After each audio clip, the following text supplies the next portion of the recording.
Also, please provide your name and media affiliation each time you ask a question during the press conference. If you're joining on Zoom, please use the raise hand function for questions. We will address questions in the room first and get to Zoom if time allows. Recording of this press conference on your cell phone or other cameras is prohibited.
We're joined now by Maryland head coach Brenda Freese and players Sarah Tabiasu and Cheyenne Sellers. We will begin with a brief statement from Coach Freese on the game.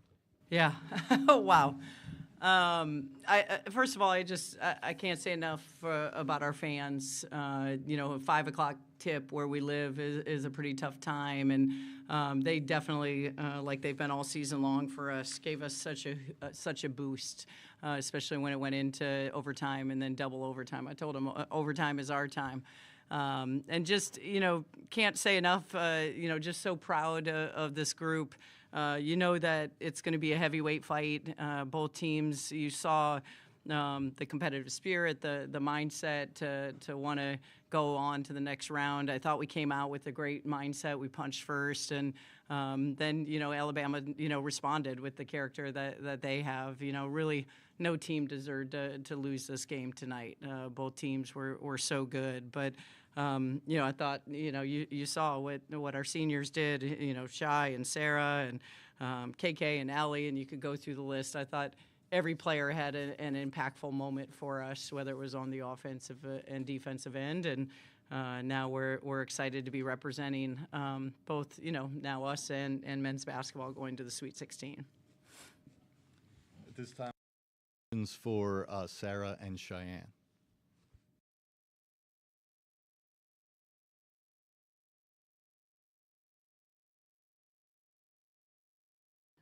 Final moments through overtime, hitting, the step back threes that have seemed to become your trademark down the end of the season. What were you thinking? What were you guys discussing amongst yourselves? And just what does it mean to kind of come out of this deficit to win in double overtime? It feels good. It was really a fight. We went double overtime, but we just kept playing for each other the whole game. I know, I think it was like the third and fourth quarter. It was kind of like a little bit tough for us, but we never gave up, and we kept fighting. That's all we did. Yeah, it was really good. Yeah. You were 9 for 9 there today. How much do you pride yourself in that, and how are you able to execute so well down the stretch? Yeah, I mean, they're easy money shots. You got to be able to step up and hit them. We practice free throws all the time, so I knew I could step up with confidence and knock them down. So, yeah. You've been playing at such a high level recently. It just feels like every single time this team needs a big three, you're hitting one off the dribble, contested. Can you just tell us what that feels like for those of us that haven't experienced playing basketball at such a ridiculous level? I have a lot of faith. Always, before games, I always pray a lot. And I thank God for this game. It's really a blessing. But my teammates, they always keep telling me, keep shooting, especially Shai. Always tell me to keep shooting and being confident every time. And Coach Brenda, she always tell me to be confident in every shot you're taking. So it's probably confidence, yeah, I would say. For Shai, you go to the free throw line that last time. It's your last shots here, biggest shots of your career. Is any of that going through your mind? Not really. I mean, honestly, I just wanted to knock them down. I didn't want to give them any hope. I wanted them to have to make a three if they wanted to send it into another overtime. I didn't want to give them an easy way out. We played it such a long stretch with 4 fouls. So how much did that weigh on your mind when you were defending and having to be aggressive at times? Yeah, I mean, I was trying to be disciplined. I knew my team needed me to stay in the game. And honestly, it just comes back to all of them having my back. I mean, there was definitely times where I was scrambling and out of rotations, and they all had my back. And I think that just speaks volume about this team of that's just who we are. Hey, Cheyenne, Rob Knox here from the Next. I have 2 questions. One, can you just describe the impact? Obviously, Coach said everybody made an impact, which was true, but Mir really performed on well, double-digit rebounds for her. That's the first question. And the second question is, at what moment when y'all were down 17, was there a play, a defensive strategy, or anything that adjusted? Because y'all went from 17 down to 9 going into the fourth quarter. First off, with Mir, that's just who Mir is. She's going to do the little things. She's going to go in and get a rebound if we haven't gotten one. She's going to crash the offensive rebound. She's going to try to guard the best best offensive player. That's just who Mir is, and she's a team player, and I love her every second of it because she makes us better, and it's huge for us. And then I forgot. 17, got it. It wasn't really a specific play. It was a specific timeout. I remember we were just talking about score, stop, score, score, stop, score, get a stop, get it within 10 going to the fourth, and we're right there. And that's exactly what we did, and we executed.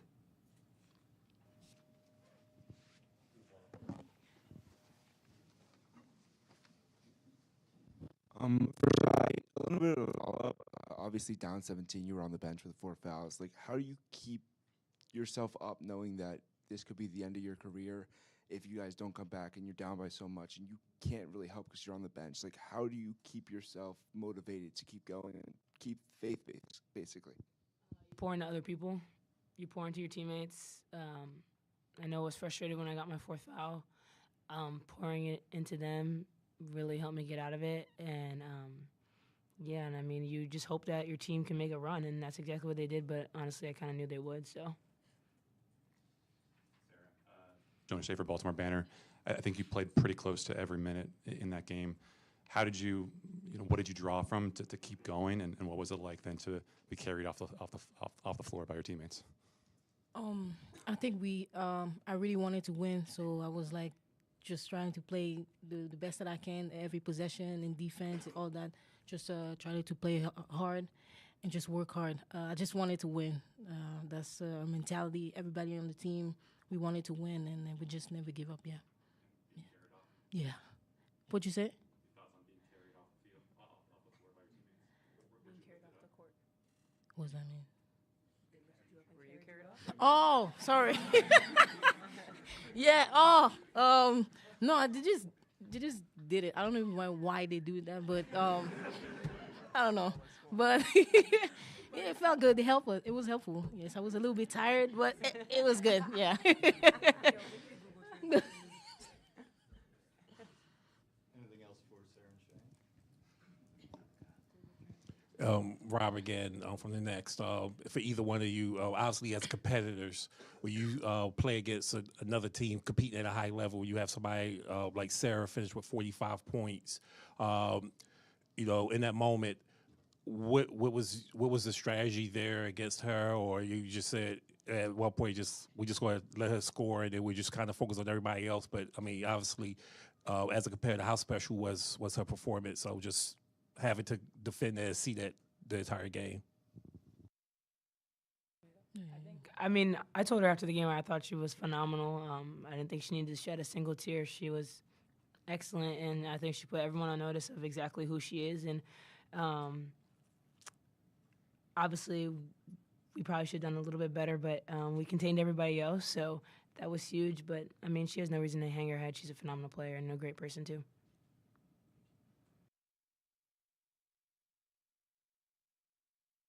For both Shai and Sarah, when you're 80 and sitting on your rocking chair, when you think back to this game, what will you be thinking about? For so long. My back gonna crack and everything. It was fun. Really fun. Good. Even though classy it was like tight games and everything, but it was really fun. We had fun, and it's a blessing to be a part of that. You're so classy. I think we have time for one more if anybody else has one. If not, we'll let Sarah and Cheyenne get going. And a reminder that 30-minute window in the locker room is open. We have a question for Coach Freeze up here.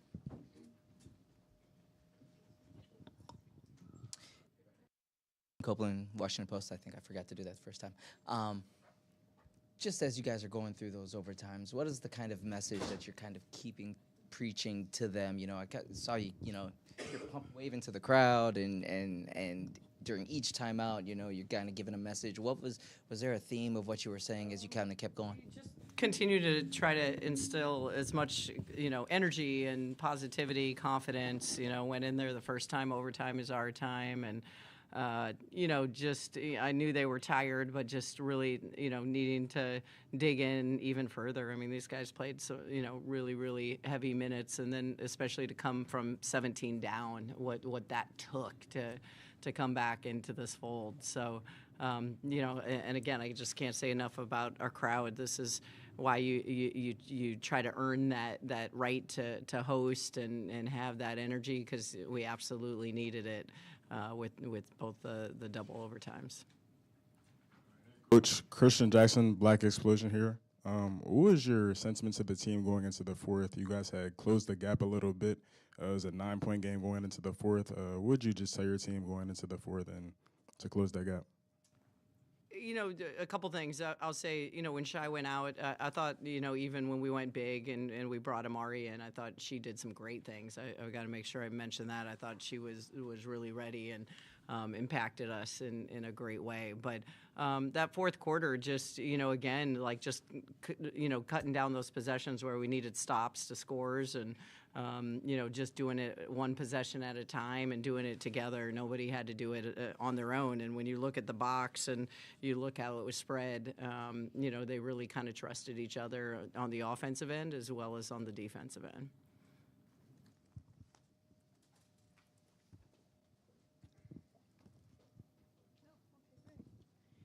Alabama did lose 2 starters in that fourth quarter due to fouls, and so how did that change the way you defended Barker and Kakian?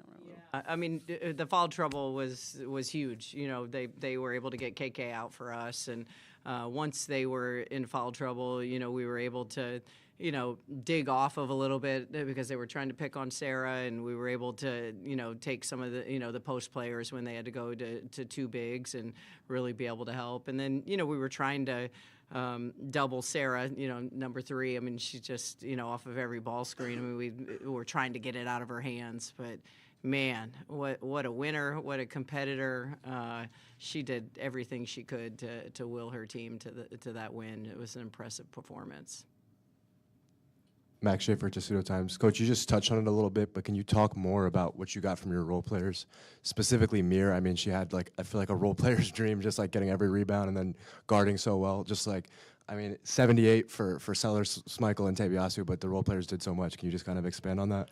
They really did. I would say these last 2 games for Mir, I mean, defensively, the ability to lock down for us, and she did, even though, like, Sarah had 45 points. I mean, Mir made her work and earn those 45 points. You know, she really had to work for him, and you know, even to the point like Amari stepping out there and making a shot, huge. Sailor making a free throw. You know, every one of those points chipped away, and just, you know, moving through and defensively as well. So you know, it was massive to be able to have those minutes.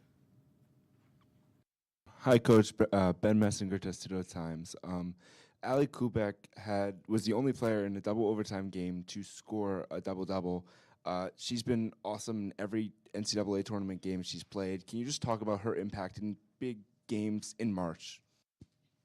I don't know what it is. I'm here for it.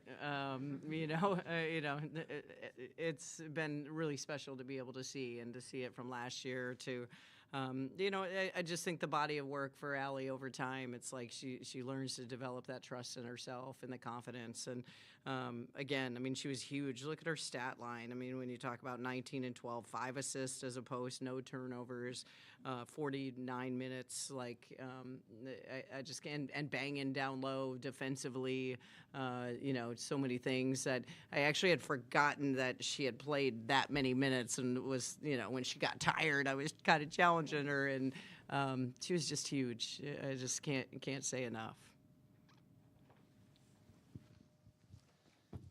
You sort of mentioned it at the outset, both the men and the women going to the Sweet 16, and it's the first time it's ever actually happened in the same year. Just how special has the last 24 hours been for Maryland basketball?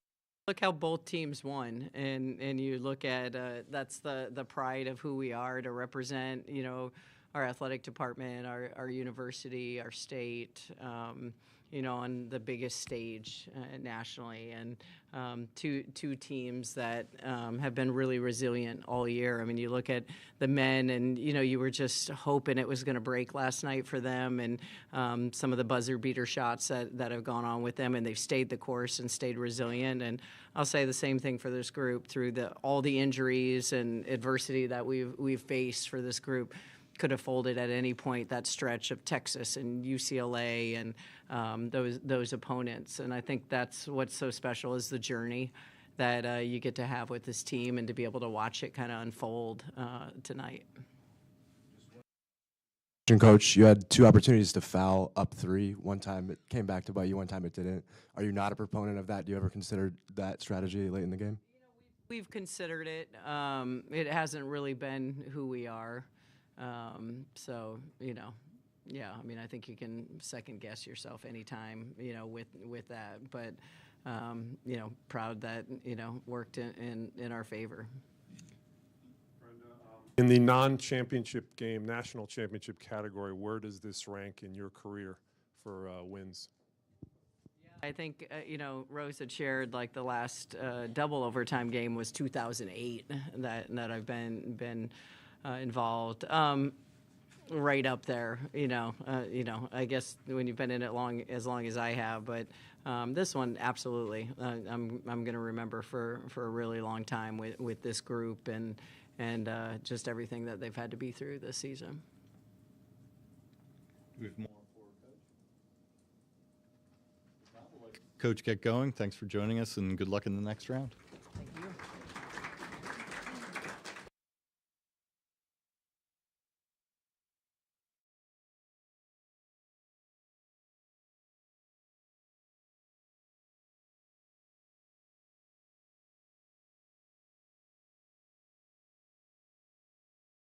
In the NCAA Digital Media Hub at ncaa.veritone.com.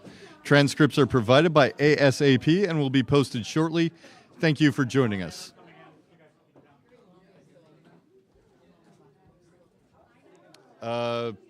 15, 20 minutes-ish? Yeah, like, I don't have a timer on it. So.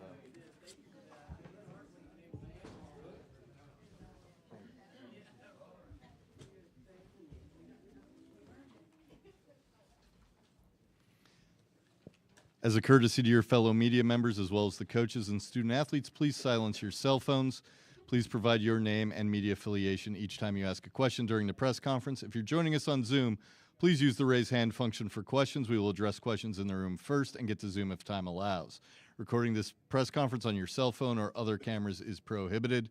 And a reminder that the locker room is open for availability. We'll begin now. We have Coach Curry and Sarah Ashley Barker from Alabama. First, a statement from Coach Curry. Yeah, you know that there's a lot of emotion in our locker room.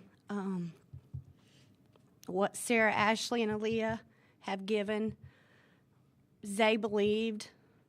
We're really blessed to have been a part of her journey. And then CB and Gianna, my heart hurts for those 5 kids that have represented the University of Alabama and their families with such amazing grace and hard work and grit and toughness and gratitude. And so it's difficult, you know. I mean, we just wish we had another minute or two.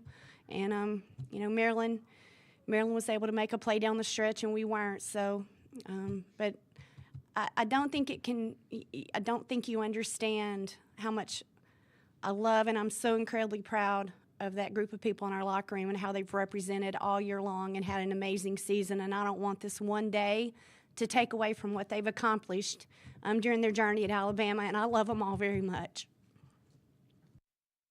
Questions now for Sarah Ashley.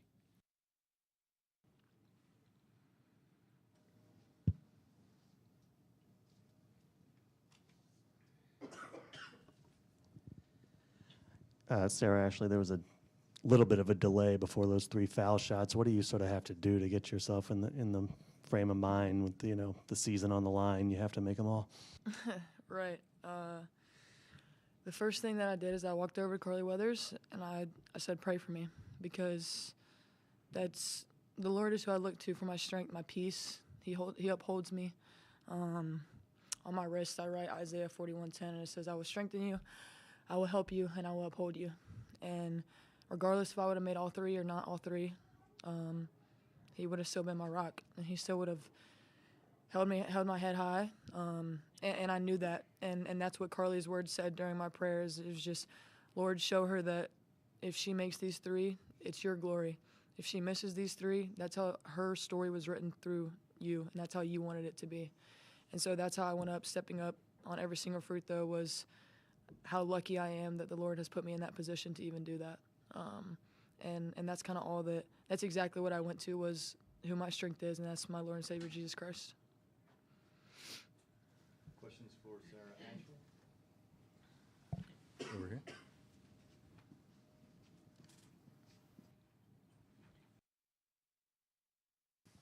Matthew Mason, Crimson White.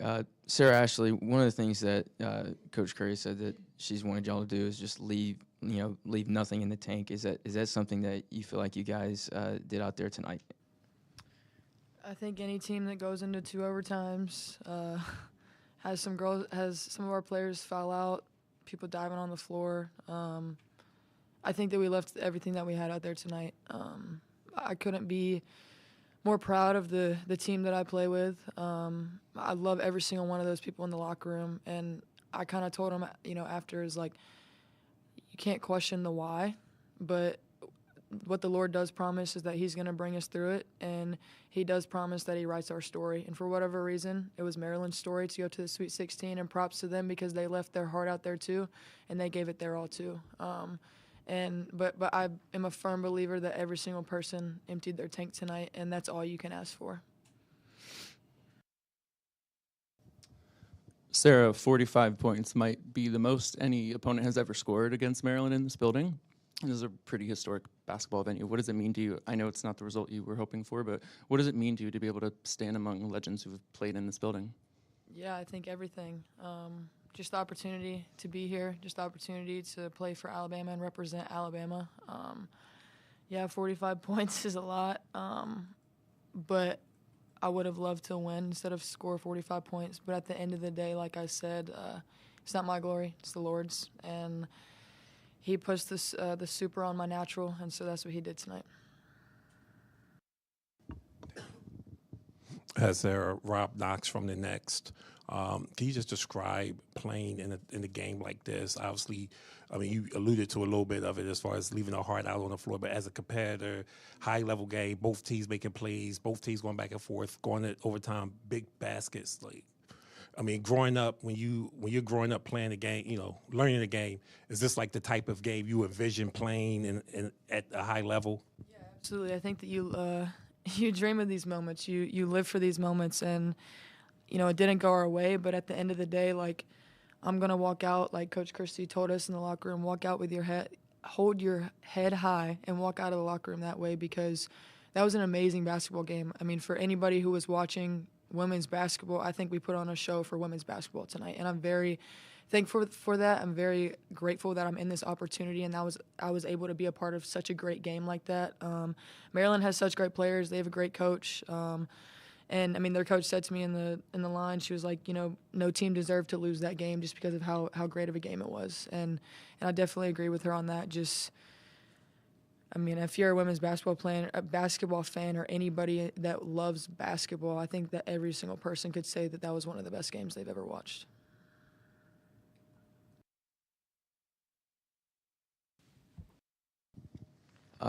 Sarah Ashley, what will you remember about this team for years to come?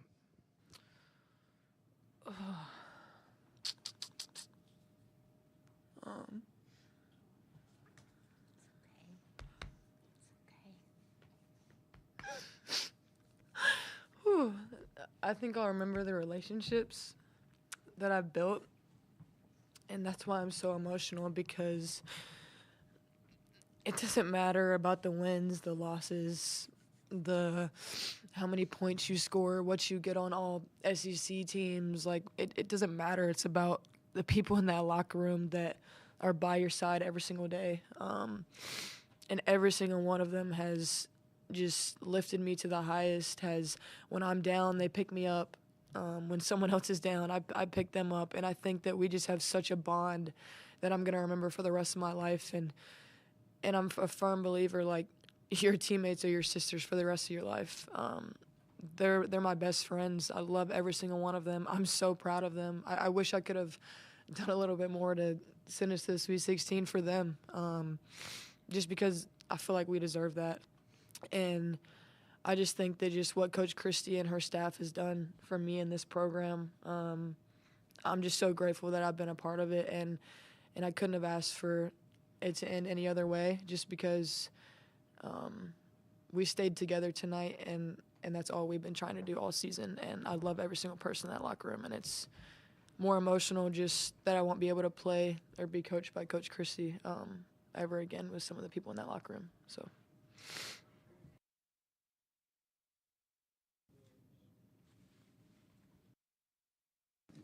Just a couple seasons ago, you know, the team was in the NIT, and then now they get to be in the March Madness, and you've been one of the pivotal players that have been able to kind of help this program grow. What does that mean to just represent Alabama, and especially see the growth that's happened over the past couple of years?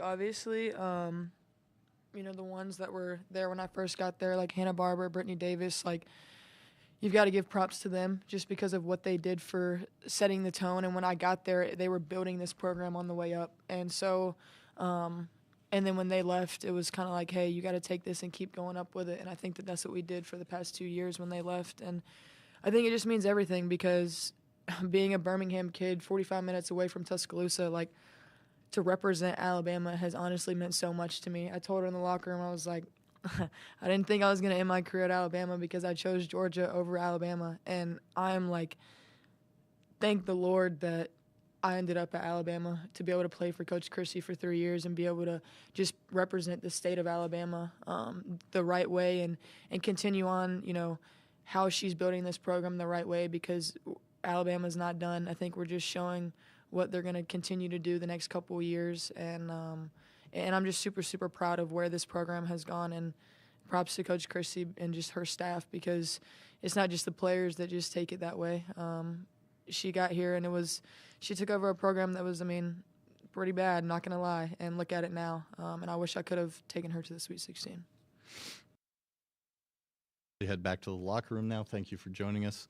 If there are questions for Coach Curry.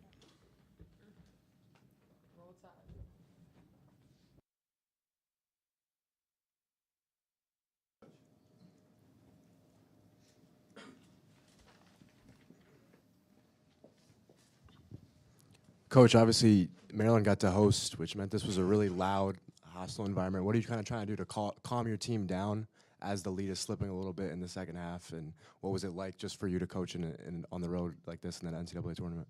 I mean, it was an incredible environment for women's basketball, but, I mean, we've seen it 8 times in the SEC. So, I mean, our experience of playing in that league, the best league in the country, I mean, we've seen this over and over. You know, we put ourselves in some row positions early in the season and saw it, you know. So I think we were, you know, the crowd was incredible, and it was a great atmosphere. And I have so much respect for how much they support Brenda and her program, but we've seen it so much. It was nothing new.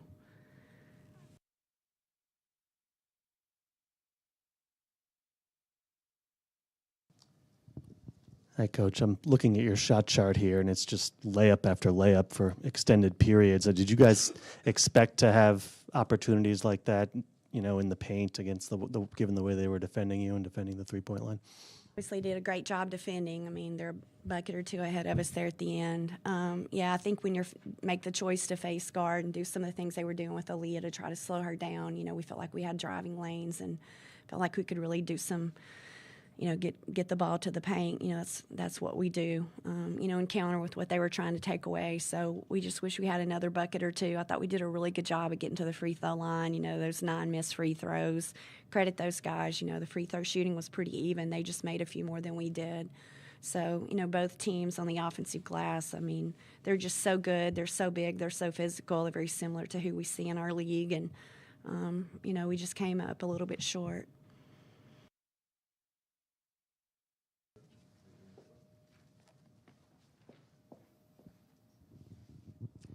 Can you just share what his you know, I think we saw it out there, but in words, what has Sarah and your senior class meant to your program? I think I have the words right now. You know, they believed when a lot of people didn't.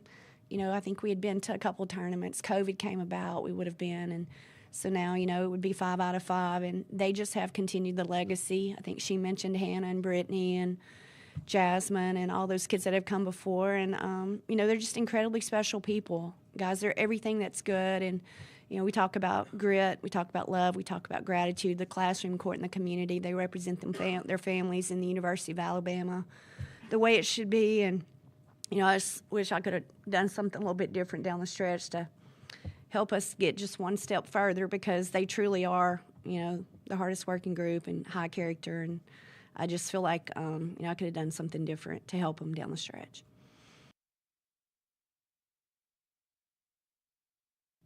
We do have a question in Zoom, so we'll go to that. Yes, Jaisha Nance from Tide 100.9.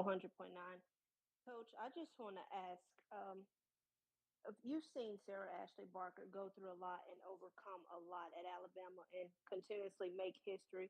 What kind of legend do you believe she is for this university, as Alabama is known for where legends are made?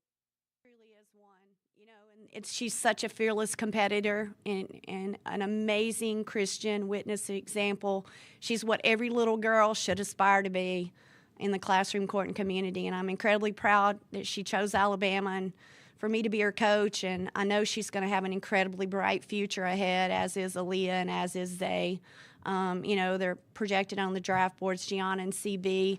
All five will continue to play, and all five, 4 of the 5 will leave with multiple degrees. Aaliyah's working on her MBA, so it's an incredibly special. They represent everything that a student athlete should. And I do want to thank you, Jai, for covering us all season long. And you too. Thank you for the support and the love of covering us at home. I don't see any other questions on Zoom, so at this time we'll let Coach Curry get back to her locker room and to her players. Thanks for joining us.